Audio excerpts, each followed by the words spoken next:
Good morning. Today, we're going to talk about space. Not outer space, stimulus, space, response. This is something that has been really helpful for me and something I'm practicing, certainly not perfect at. I have a gift for you today, by the way. This video is going to be much shorter. I don't have nearly as much content as I did with the whole thought concept. One super powerful quote from Viktor Frankl, and the rest is going to be kind of up to you. I'm going to give you a little article in the email, but pretty simple today because I just think this concept is so powerful.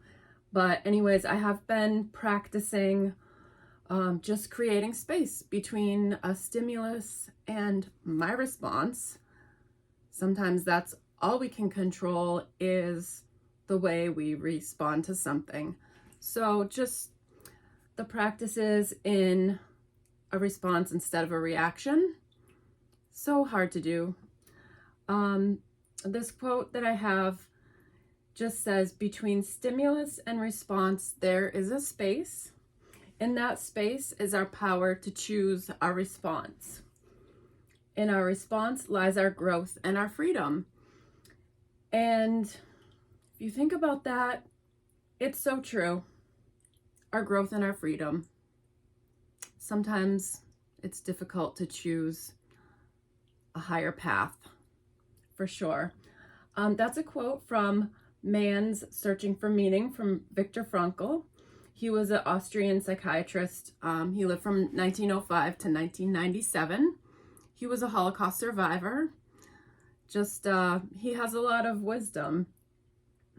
I'm going to send you an article too that talks about using the space to label what you're feeling or what emotion you're having. And that way you have something constructive to do with that space, or that pause, that sacred pause, as the Buddhists would call it. Everyone wants to react. That's our human nature. So it does go against your innate need to just have a quick knee-jerk reaction to something, like, oh, someone just insulted me, so I'm gonna hurry up and insult them back. But that's not generally the best thing to do, as you all know. So we have the quote, we have an article I'm gonna send you, and here's your challenges for today. Introspective challenge. Think of the first event that comes to mind where you know you should have created more space. Rewrite the outcome, giving yourself more space.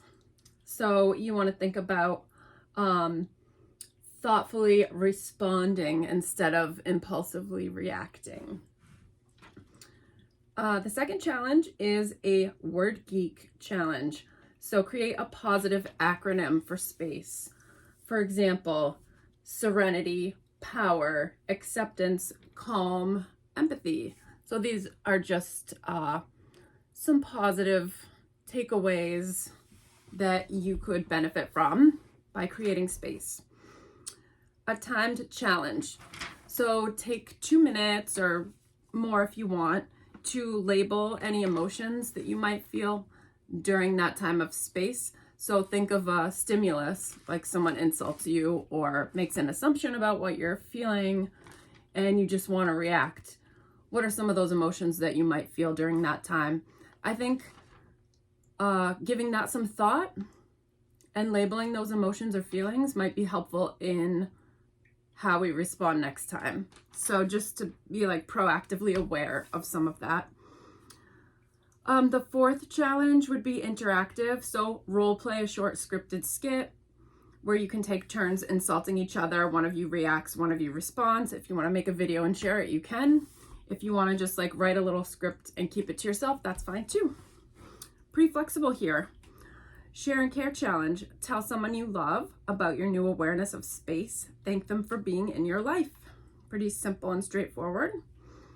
And the last is a present day challenge where you're just looking for opportunities throughout the day to honor the space and journal about how that practice went. And this is all practices, all of these concepts we're practicing. We're humans. We're going to celebrate not being perfect. And we have choices, tough choices, easy choices, lots of choices.